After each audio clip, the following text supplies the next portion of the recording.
जय हिंद दोस्तों। आज लेकर आए हैं ब्रह्मपुत्र नदी। आज देखेंगे ब्रह्मपुत्र नदी और उसके सहायक नदियाँ कौन कौन सी है और उसकी लंबाई कितना है और वह कहाँ पर गिरती है, कहाँ से उसका निर्माण होता है, जो आज देखेंगे। पूरा ब्रह्मपुत्र तंत्र को देखेंगे।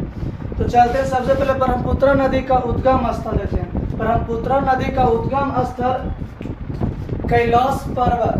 ब्रह्मपुत्र नदी का उद्गम स्थल कैलाश पर्वत के चेमा युंगडुंग ग्लेशियर से हुआ है।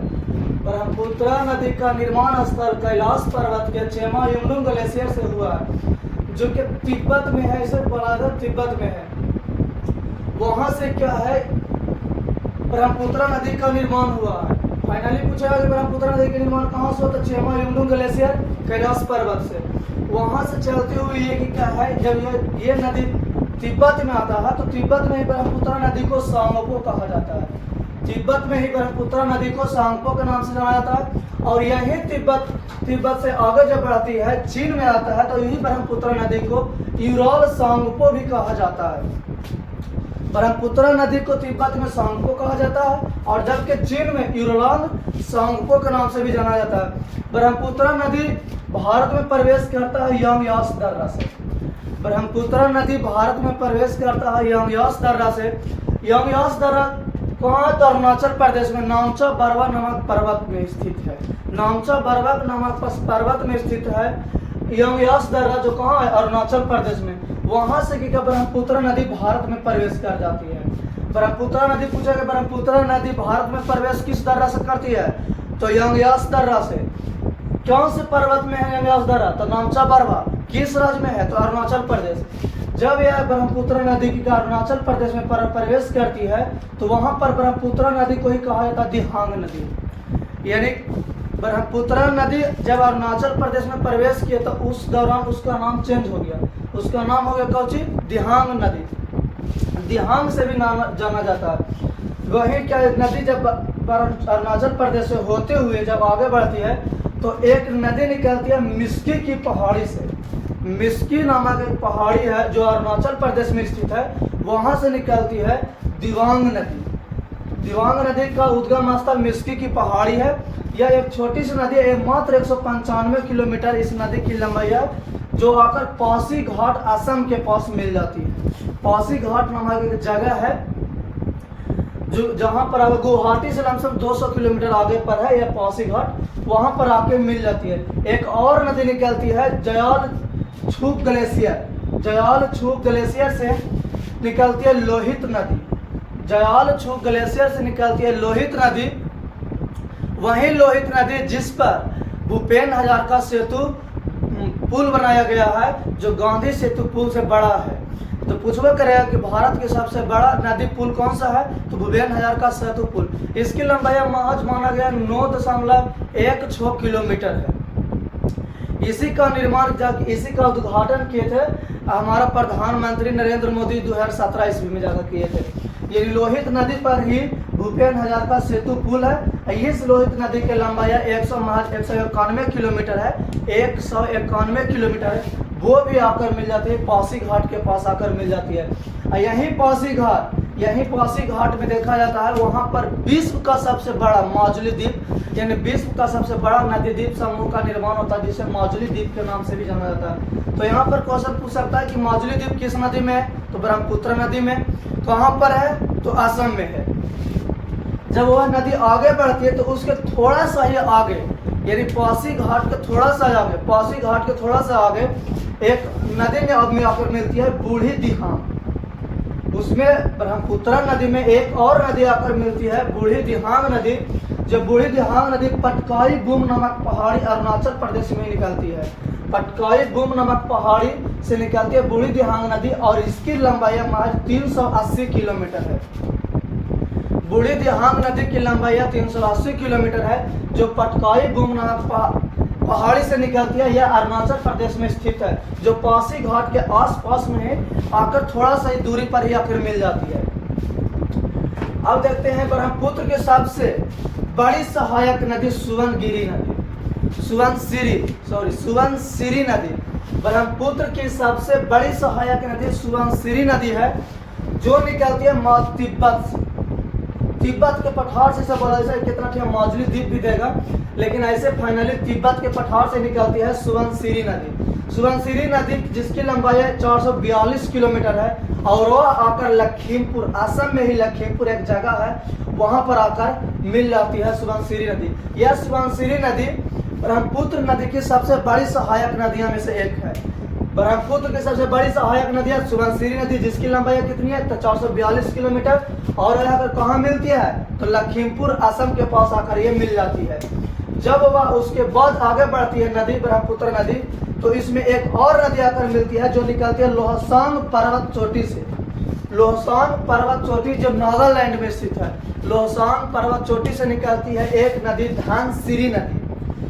धनसिरी नदी का उद्गम स्थल कहाँ है, लोहसांग पर्वत से। लोहसांग पर्वत से निकलती है धनसिरी नदी, जो आकर के मिल जाती है धनसिरी मुख नामक जगह पर ब्रह्मपुत्र नदी में अपना जल प्रवाहित कर देती है। धनसिरी नदी ब्रह्मपुत्र नदी पर कहाँ पर आकर मिल रहा है, धनसिरी मुख नामक जगह पर मिल रहा है, जिसकी लंबाई 352 किलोमीटर है। धनसिरी नदी, धनसिरी मुख, सुबनसिरी अलग है, धनसिरी अलग है। सुबनसिरी ब्रह्मपुत्र की सबसे बड़ी सहायक नदियां हैं, जबकि धनसिरी जो लोहसांग पर्वत से निर्माण हुआ, सुबनसिरी तिब्बत से, यहाँ पर बात को ध्यान दीजिएगा, सुबनसिरी अलग हुआ, धनसिरी अलग हुआ। ये धनसिरी नदी कहाँ पर मिल रहा है, धनसिरी मुख नामक जगह पर आकर मिल जाती है। जब वह नदी आगे बढ़ती है तो एक और नदी आकर मिलती है जो तिब्बत से ही निकलती है, मानस नदी। तिब्बत से ही निकलती है मानस नदी, जिसकी लंबाई कहाँ पर 376 किलोमीटर भी देता है और कहीं कहीं जगह पर 400 किलोमीटर भी देती है। वह आकर मानस नदी ब्रह्मपुत्र नदी में जोगी धोपा नामक जगह पर मिलती है।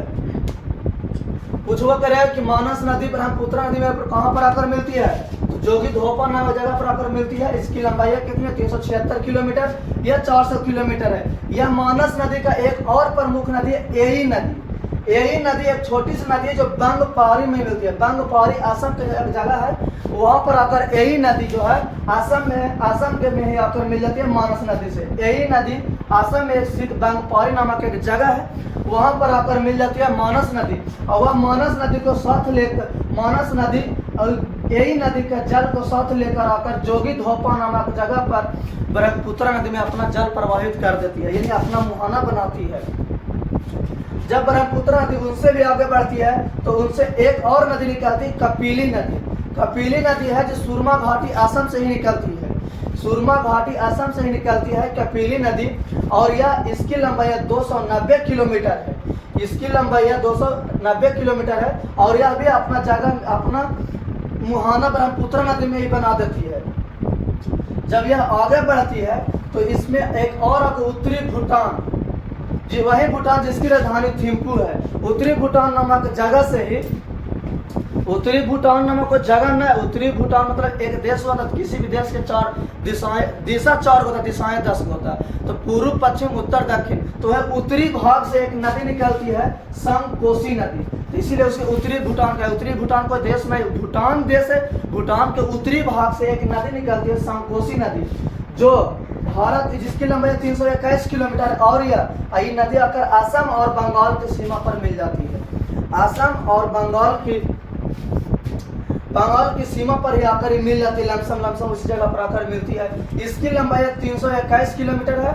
यह नदी की भूटान में 214 किलोमीटर बहती है। यह नदी भूटान में 214 किलोमीटर बहती है, जबकि भारत में 107 किलोमीटर बहती है। जब जोड़ लिया जाता है तो देखा जाता टोटल लंबाई इसका होता है 321 किलोमीटर। तो पूछवा करेगा संकोसी नदी का उद्गम स्थल, तो उत्तरी भूटान से निकलती है। इसकी कुल लंबाई 321 किलोमीटर है और यह कहाँ पर आकर मिल रहा है, असम और बंगाल की सीमा पर। असम और बंगाल की सीमा पर जब वह नदी आगे बढ़ती है तो वह एक और नदी निकलती है सिक्किम के चोलामू झील के जेमू ग्लेशियर से। सिक्किम के चोलामू झील से जेमू ग्लेशियर से एक और नदी निकलती है, तीस्ता नदी। तीस्ता नदी, तो पूछवा कर रहा है तीस्ता नदी का उद्गम स्थल क्या है, तो सिक्किम में स्थित है चोलामू झील। चोलामू झील, वहाँ ग्लेशियर पूछेगा तो जेमू ग्लेशियर बता देंगे। यह नदी की लंबाई टोटल कितना, तो 414 किलोमीटर, 414 किलोमीटर, और यह अपना जल प्रवाहित करती है ब्रह्मपुत्र में रंगपुर नामक जगह पर। फुलचोरी के नामक स्थान पर, फुलचोरी नामक स्थान पर यह अपना ब्रह्मपुत्र में प्रवाहित कर देती है जल को। तीस्ता नदी का उद्गम स्थल सिक्किम के चोलामू झील के जेमू ग्लेशियर के पास से निकलती है, जिसकी लंबाई 414 किलोमीटर है। यह अपना आकर मुहाना बनाती है ब्रह्मपुत्र नदी में। किस जगह पर? तो रंगपुर। रंगपुर कहाँ पर है? तो फुलचोरी नामक स्थान पर, फुलचोरी नामक स्थान पर। जब यह आकर रंगपुर के पास मिल जाती है तो यह इसकी नदी का जो ब्रह्मपुत्र नदी के नाम था वो हो जाता है जमुना।